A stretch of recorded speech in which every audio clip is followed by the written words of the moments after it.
So I've got a problem with the van again. The fuel gauge isn't working, which is a complete pain in the arse.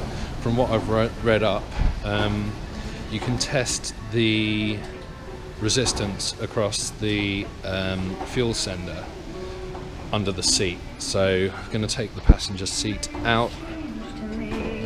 It's got a swivel on it. Yeah, not looking forward to this, but hopefully I might get a result.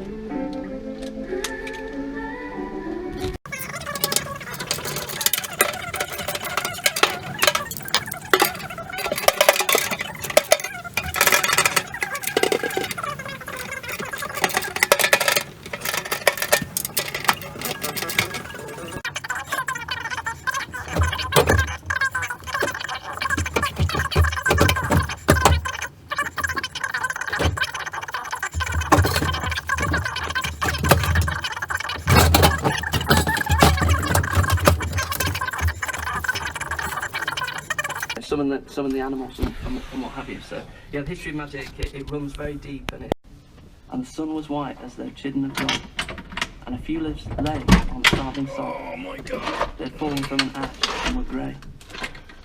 Your eyes on me were as eyes that roved over tedious riddles of years ago.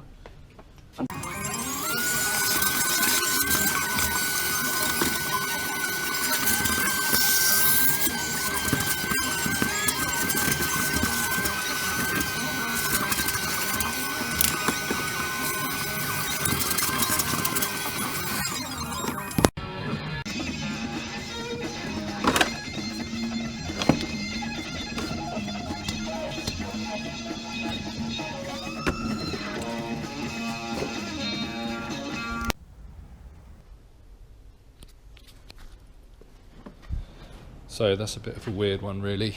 Got all the wiring and block connectors uncovered under the seat, and tested continuity across a couple of the block connectors, and the fuel gauges started working again. So it was either a loose wire or a loose block connector, and to be honest, I am not going to delve into it anymore. If I can get the seat base back in and the fuel gauge is working, then I'm just going to leave it there. Cool. So I've put the wiring back under the mat.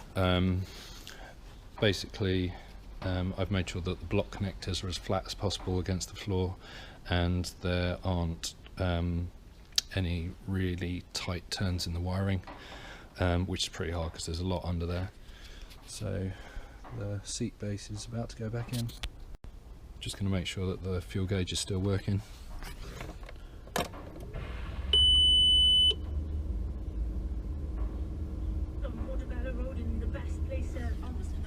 That'll do. I'm just having a quick look at my rotating double seat base. Something that's always really pissed me off about this is that this nut isn't welded to here, but I think I can figure out kind of why. It's, if you haven't got it completely lined up, you've still got a little bit of movement. Much as I'd like to weld that nut onto there, I don't think it will be really the right thing to do, unfortunately.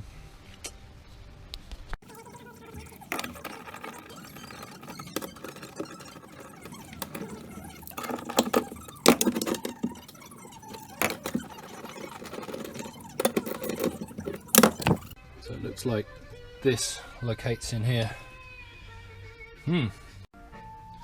It's worth noting that this hole is to get to the other nuts. Yeah, cool.